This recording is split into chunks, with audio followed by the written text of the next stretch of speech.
각자의 에디터에서 저는 홀리 그레일 레이아웃 레거시라고 하는 이렇게 파일을 만들었고요. 그리고 이 파일에다가 이렇게 생긴 HTML 코드를 작성했습니다. 여기 있는 이 코드는 제가 플럭스를 이용해서 만든 홀리 그레일 레이아웃의 예제를 그대로 가져온 겁니다. 거기서 사용하는 HTML 구조 그대로입니다. 보시는 것처럼 제일 바깥쪽에 컨테이너라고 하는 태그가 있고요. 예. 그 다음에 그 밑에 헤더가 있고 그 밑에 섹션이라고 하는 항목이 있고 그 안에 각각의 3단 레이아웃, 메인, 내부, 어사이드가 위치하고 있습니다. 그리고 부터가 이렇게 있는 형태의 HTML 코드이고요. 요거를 우리 한번 홀리 그레일 레이아웃으로 구현해 봅시다. 그리고 여러분들이 플럭스를 사용하겠다라고 결정을 하셨다고 하더라도 제 생각에는 학습적인 의미로서는 요것도 의미가 있습니다. 과거 방식을 아는 것도 중요하지만 여러분들이 이걸 하는 과정에서 뭐 마진이나 또 플로팅이나 이런 여러가지 그 사례들을 여러분들이 살펴볼 수 있는 계기가 될 수가 있기 때문에 저는 이 수업을 듣는 걸 좀 권장드립니다. 예, 자, 지금부터 출발해 보겠습니다. 따로 서두가 좀 긴데 우리 수업은 여기 있는 List Apart라고 하는 굉장히 유명한 웹디자인 사이트가 있습니다. 여러분들 꼭 알아두셨으면 좋겠습니다. 이 웹사이트에서 소개한 홀리 그레일 레이아웃을 제가 이제 여러분들에게 저도 이거 보고 공부했고 그거를 여러분들이 구현하는 방법에 대해서 설명을 드릴 거고 약간의 차이는 있어요. 예. 자, 우선 여기 보면은 요 각각의 그 HTML 그 태그들이 뭐가 뭔지 좀 잘 구분이 안 되죠. 또 그 경계가 잘 보이질 않습니다. 그래서 저는 이제 개발할 때 그 경계가 얼마나인지를 좀 분명히 보기 위해서 이 각 중요한 요소들에 대해서 테두리를 치는 그런 접근 방법이 괜찮은 것 같아요. 그래서 제일 먼저 초입 부분에다가 중요한 것들, 예를 들면 요 바깥쪽에 있는 요 컨테이너 있죠? 저 컨테이너를 테두리를 쳐보겠습니다. 컨테이너 얘는 보더 한 5픽셀 솔리드 그리고 뭐 블랙으로 합시다. 자, 그 다음에 그 컨테이너 밑에 보시면 헤더가 있고 섹션이 있고 부터가 있어요. 그래서 저는 이 컨테이너 바로 밑에 있는 밑에가 아니라 바로 밑에 있는 것들에 대해서 저기는 꺽쇠는 그런 뜻이죠. 직계자손 그리고 별표는 모든 직계자손입니다. 에 대해서 빨간색 테두리를 주겠습니다. 그 다음에 여기 있는 요 컨텐트의 직계자손들 예, 메인, 내부, 어사이드죠. 저것들에 대해서도 저는 색상을 줄 건데 자, 여기에서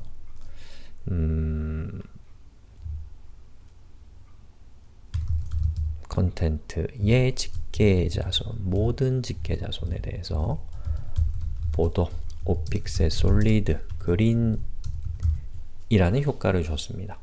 그럼 이런 모습이 되죠. 자, 그럼 여기서부터 출발해 봅시다.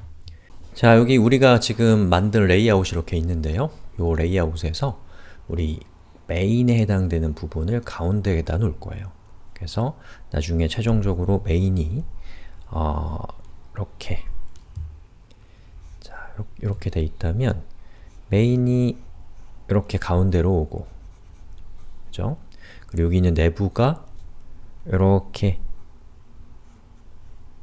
왼쪽으로 오고 그 다음에 여기 있는 어사이드가 오른쪽으로 이렇게 오게 할 건데요.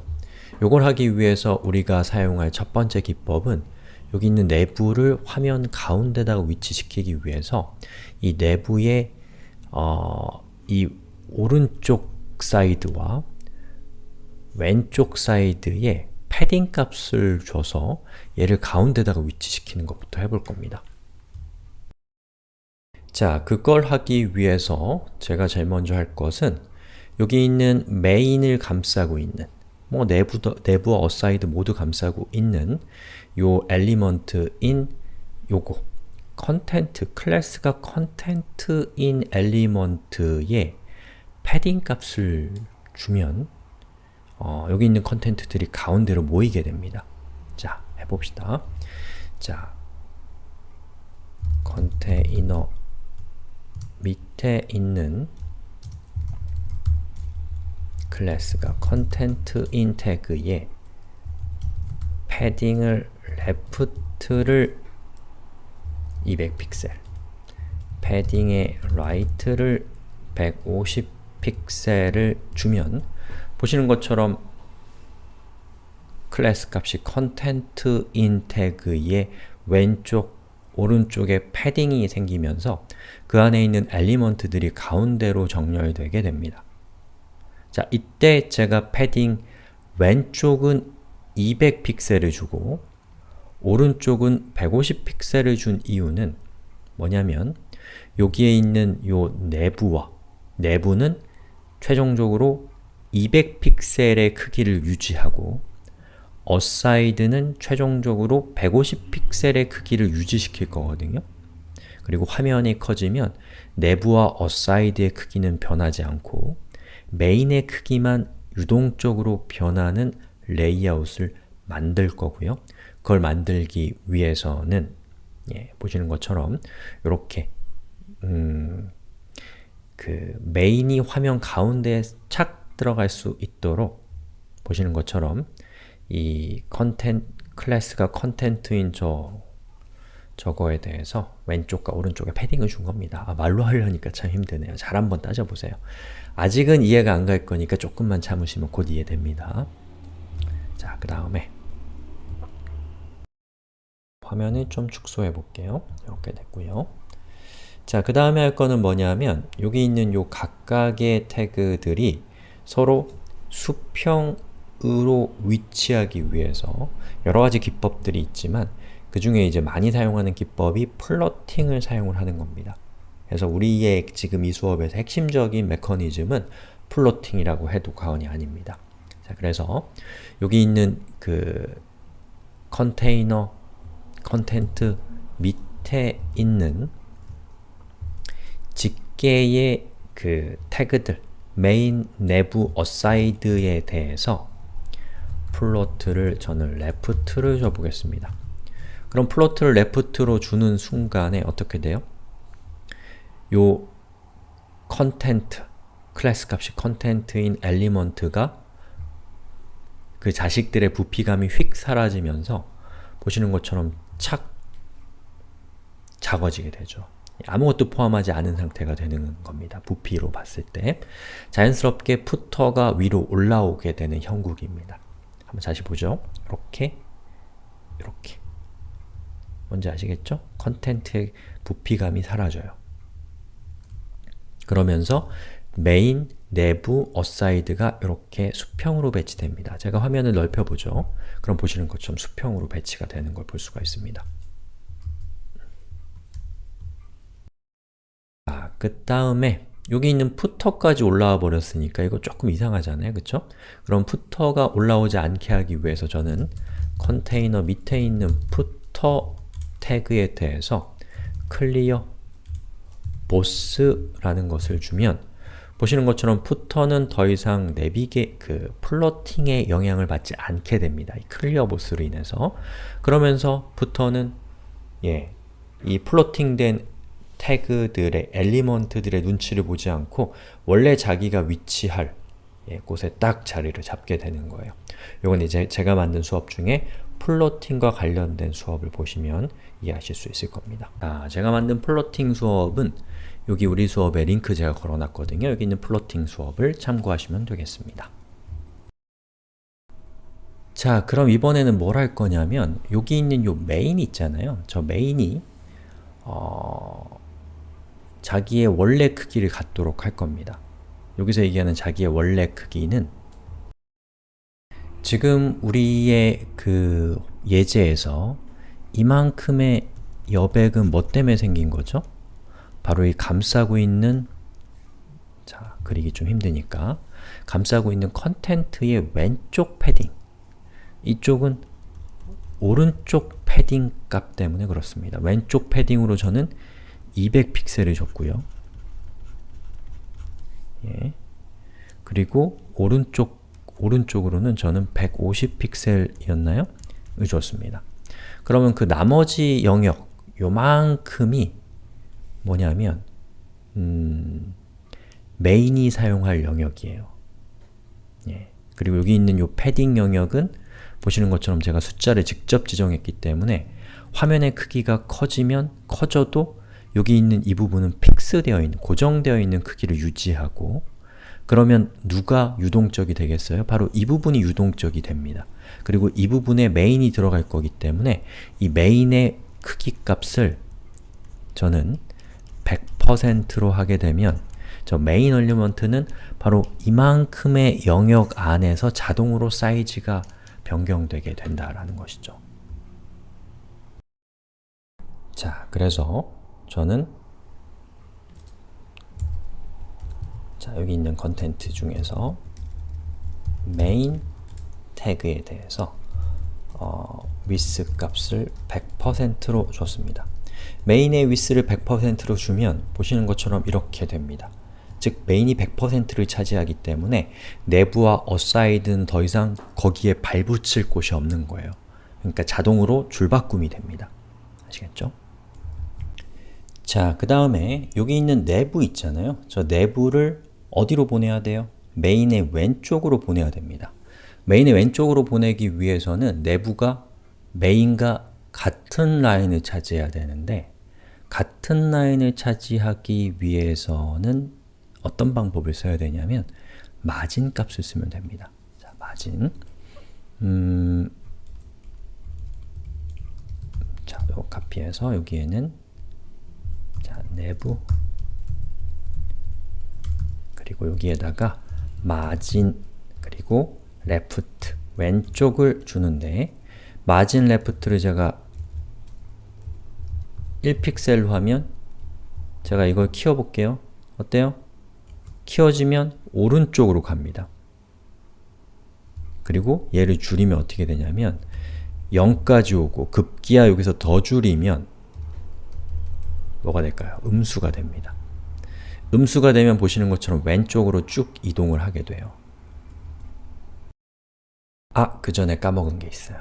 자, 내부에 크기 값을 우리가 지정해야겠네요. width 값을 200픽셀로 지정을 했습니다.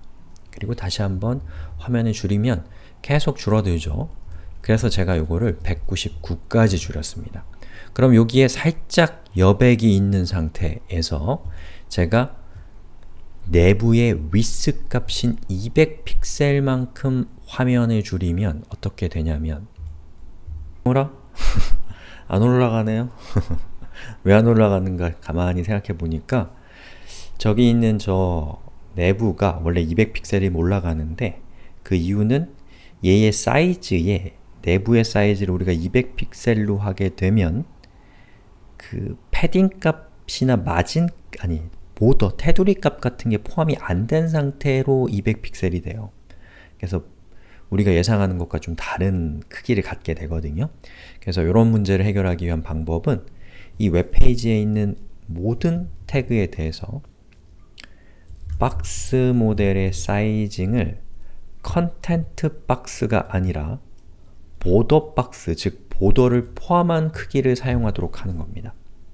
자, 그리고 다시 와서 요거를 조정해 보면 보시는 것처럼 199에서는 아랫줄인데 내부의 크기인 200픽셀이 되는 순간에 윗줄로 올라와 버리게 됩니다. 자, 올라오는 이유는 뭐냐면 여기 있는 내부가 200픽셀이 된다라는 것은 여기 있는 요 패딩 영역 있죠? 그 안에 완전히 들어간다는 뜻입니다. 그러면 저기 있는 내부라고 하는 저 컨텐트는 더 이상 메인을 방해하지 않아요. 예, 그렇게 되면 내부는 위에 줄로 올라갈 수 있게 됩니다. 예, 좀 어려운 얘기죠. 예, 그럼 이런 모습이 된다는 것이죠. 내부가. 그래서 내부를 저기 있는 저 메인이 위치하고 있는 여기 있는 메인이 위치하고 있는 저곳까지 움직이려면 여러분 여기 있는 값을 이렇게 쭉, 아니죠, 쭉 키워서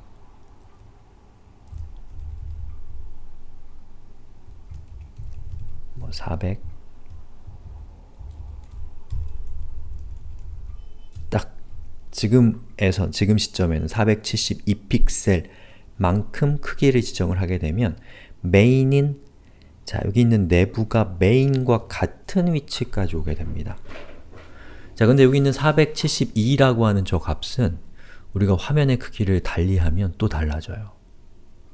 그러면 화면의 크기가 달라지는 것과 상관없이 언제나 내부가 메인의 위치에 위치하게 하기 위해서는 도대체 이 472픽셀이 무엇인가를 우리가 알아야 됩니다.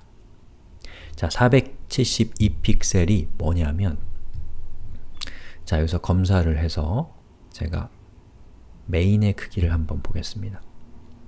메인의 크기를 보면은 이 메인 태그의 크기가, 메인 보지 말고 여기 있는 그 클래스 값이 컨텐트인 저거 있죠? 저거를 한번 제가 열어보니까 보시는 것처럼 박스 모델의 크기가 471픽셀, 거의 472픽셀이죠. 예, 요 크기입니다. 즉, 우리가 여기에 있는 내부의 크기를, 여기 있는 그 내부를 감싸고 있는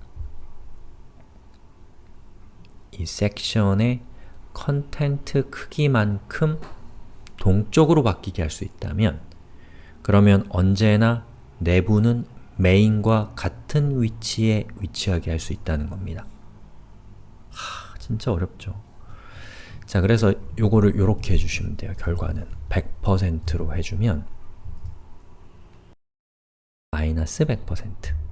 그럼 보시는 것처럼 화면의 크기를 아무리 바꿔도 내부는 언제는 아니죠. 대체로 메인과 같은 위치에 위치하게 됩니다. 대충 아시겠죠? 자, 근데 이게 우리가 최종적으로 원했던 건 아니란 말이에요. 아유, 어렵다. 어떻게 하죠?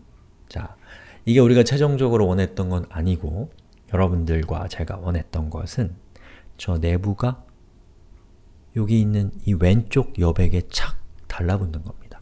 그럼 여기에다가 더해서 뭘 하면 되냐면, 요 상태에서, 지금 내부가 위치하고 있는 이 상태에서 내부를 200픽셀만큼 왼쪽으로 더 전진시키는 거예요. 자, 그걸 하기 위해서 저는 내부의 왼쪽 레프트를 마이너스 200픽셀만큼 하면 내부가 왼쪽으로 200픽셀만큼 더 움직이게 됩니다. 그런데 꼼짝도 안 하는 것은 내부의 현재 포지션 값이 스태틱이기 때문입니다. 저걸 릴러티브로 해야지 그때 움직여요. 그럼 됐죠. 예, 이렇게 되는 겁니다. 자, 그 다음에는 여기 있는 오른쪽에 있는 어사이드를 여기로 위치를 시키셔야 되는데, 자, 그걸 하기 위해서는 뭘 할 거냐면 여기 있는 어사이드의 부피를 확 줄여버릴 거예요. 자, 여기 있는 어사이드가 메인 밑으로 이렇게 내려가 있는 이유는 뭐냐면, 어사이드가 자기 자신의 어떤 크기가 있기 때문에, 크기가 존재하기 때문에 이 메인과 같은 위치에 있을 수 없으니까 밑에 줄로 내려온 거거든요. 좌천된 거예요. 예, 그럼 어떻게 하면 되냐? 메인이 어사이드의 실제 크기를 마치 존재하지 않는 것처럼, 실제로는 있는데 그렇게 부피감을 확 없애버리면 어사이드는 굉장히 홀쭉한 녀석처럼 취급되기 때문에 이 위로 이렇게 올라올 수 있게 됩니다. 그때 사용하는 방법이 바로 마진이에요. 제가 준비한 예제 한번 볼까요? 자, 여기 보시면은 여기에 요거 보이시죠? 여기 있는 inner라고 되어 있는 것이 요거예요. 그리고 옆에 other라고 되어 있는 것이 바로 여기 있는 파란색 박스입니다. 그리고 제가 여기 있는 inner에 margin margin right 값을 제가 10픽셀을 주면 어때요? 보시는 것처럼 inner는 이너의 오른쪽 마진값이 커지면서 other가 옆으로 비껴납니다. 그 얘기는 뭐예요? 이너가 마치 저만한 크기를 가지고 있는 것처럼 동작한다는 거죠. 반대로 여기 있는 이너의 사이즈를 제가 마이너스로 빼게 되면 보시는 것처럼 other가 어떻게 돼요? 왼쪽으로 오죠. 그 이유는 뭐예요? 마진은 마진값을 음수로 주게 되면 그런 효과가 나는 거예요. 그 태그의 크기가 작아진 것 같은 효과가 나는 겁니다. 실제로 태그의 크기는, 시각적인 크기는 유지되지만 그거의 부피감이 달라진다라는 겁니다. 그럼 우린 이러한 속성을 이용해서 여기 있는 요 레이아웃상에서 어사이드의 부피감을 확 죽여버리는 거예요. 말이 좀 흉한가요? 자, 해볼게요. 자, 여기에서 어사이드의 마진 라이트를 마이너스 150 픽셀만큼 주면 보시는 것처럼 어사이드의 현재 크기는 뭐냐면 제가 안 적었네요? 어사이드 왜 없죠? width 값을 제가 150 픽셀로 했습니다. 자, 어사이드는 150 픽셀만한 크기를 갖고 있는데 마진의 라이트 값을 마이너스 150으로 하면 그 얘기는 어사이드는 부피감이 없어진다는 뜻이에요.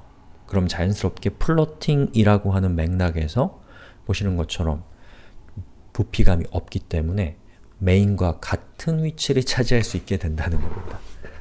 이게 가장 핵심적인 아이디어였어요. 어렵죠? 여러분 힘들죠? 바로 이런 이유로 인해서 이게 좀 구질구질한 면이 있거든요. 바로 이런 이유 때문에 이제 플럭스 같은 효과가 주목받는 거라고 보시면 되겠습니다. 하지만 이제 과거 방식도 중요하고 또 아직도 과거 브라우저 쓰시는 분들도 계시고 그리고 또 이런 과정을 통해서 우리가 그 마진, 패딩 이런 거에 좀 독특한 속성들을 파악할 수 있으니까 또 이것도 교훈은 많죠.